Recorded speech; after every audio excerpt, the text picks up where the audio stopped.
There's this funny idea that we see in this modern Christianity, and so people believe that the rock of that the rock that Jesus Christ is going to build his kingdom on is Peter. And it's very, very funny because I want to ask a question. And so, since Peter died, what happened to the kingdom of Christ? Since Peter has died for almost 2,000 years ago, could it be that because Peter has died, and that is why Christianity has become the way it is? Because the rock that Christ built his kingdom on has shattered, right? And in fact, there's a whole religion. The modern Christianity is basically Catholicism in different forms. And so the whole Christianity is built because the Catholic believed, or still believe rather, that the Christ kingdom is built on Peter. And so Peter was their first pope, and so every other pope is just taken from Peter and this kind of things. But I want to tell you that I think that is also another way that people don't think about the things of the scriptures, and they just create a religion out of that misunderstanding of the scriptures. Now, it really, really baffles me that what is special about Peter? What is special about Peter that Christ will build a whole of his kingdom on Peter?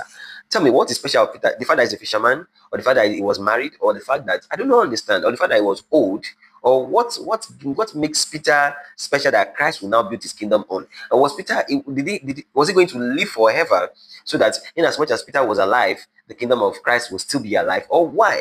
And so it just didn't really make any sense. It doesn't make any sense that Christ will say that I want to build my kingdom on Peter. I'll tell you, people actually, I don't know if it's, I've never really had time to look into it, but then I don't really understand why people will now say, okay, Peter means rock, and so that the rock is Peter, and all of these things that we tell ourselves. No, it's really baffling to the mind that Christ will come from another dimension and come to this dimension and then dies and then build his kingdom on Peter. Why did he build it on himself?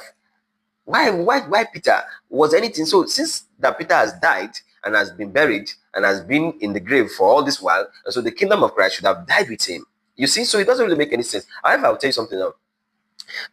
When Peter recognized Christ, and Jesus Christ said, Peter, you didn't know this thing by your own accord. It's my Father in heaven that gave you this thing. And so on that rock, that means a revelation given by God. Are you getting me? Will my kingdom be built? And so he's saying that the kingdom of God cannot be built in you or in a person except God reveals the truth to the person.